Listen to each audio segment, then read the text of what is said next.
Мен Нураддинов Зинаддин, Өзбекстан Милли педагогика университетінің таяныш докторантымын, һәмде Юнус Ражаби атындағы Өзбек милли музыка һәм көркемөнер институтының дастан атқарушылық жөнелісінде жастарға тәлім беріп келмектемін.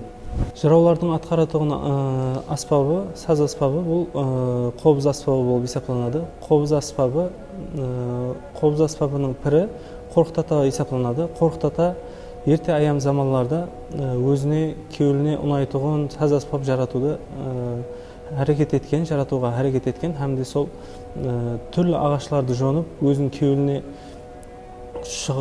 ұнауған қобыз жаратуға арман еткен, һәмде сол түрлі ағашларды жонып, қобыз жасап көріп атқанда, шайтанлар оған саз аспабыңды көрсет, қобызыңды көрсет дейді, олар көрсетпейді, сөйтіп тоғайдан шығып баратқан кісі ұқсап, екінші жолдан айланып келіп, шайтанлар қобыз ақында сөйлесіп отқанын Қорқыт-ата естеді.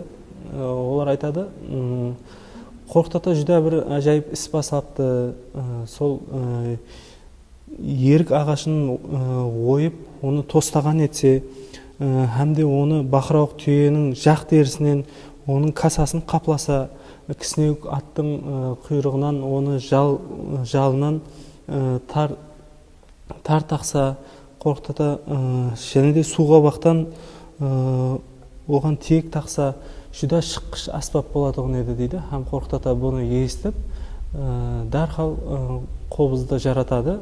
Һәмде сол қобыз арқылы түрлі намаларды жаратып, біздің дәуірімізге шейін жетіп келген.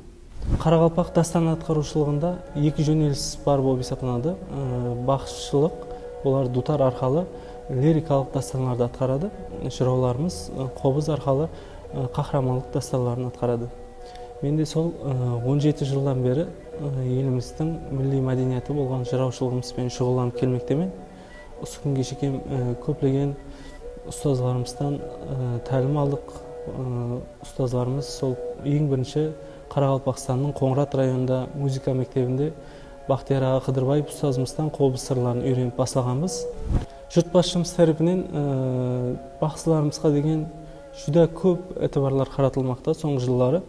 Міне халықаралық бақсылар фестивалдарының өткерілуі, һәмде сол бақсылар мектеп интернатларының ашылуы жүдә үлкен жаңалық болды. Мінекей Юнус Ражаби атындағы Өзбек милли музыка һәм көркемөнер институтында дастан атқарушылық жөнелісінің ашылуы бұл бақсыларымызға деген үлкен әтібар болды деп білемін. Міне осындай имканиятлардан пайдаланып, жастарымыз жыраушылық өнерін, бақшылық өнерін дүния халықтарына танытып келмекте. Міне жыраушылық өнерін елде сол сап қалында сақлап қалып, келешек әулетқа жеткеріп беруге қазіргі күнде әмели тараптан, ілми тараптан өз білімдерімді асырып келмектемін. Bir nasihat айтайын, құлағын салың бұл кәпкем, шатан болмаң жалақламай, орынсыздан дәм етпең. Шатан болмаң жалақламай, орынсыздан дәм етпең.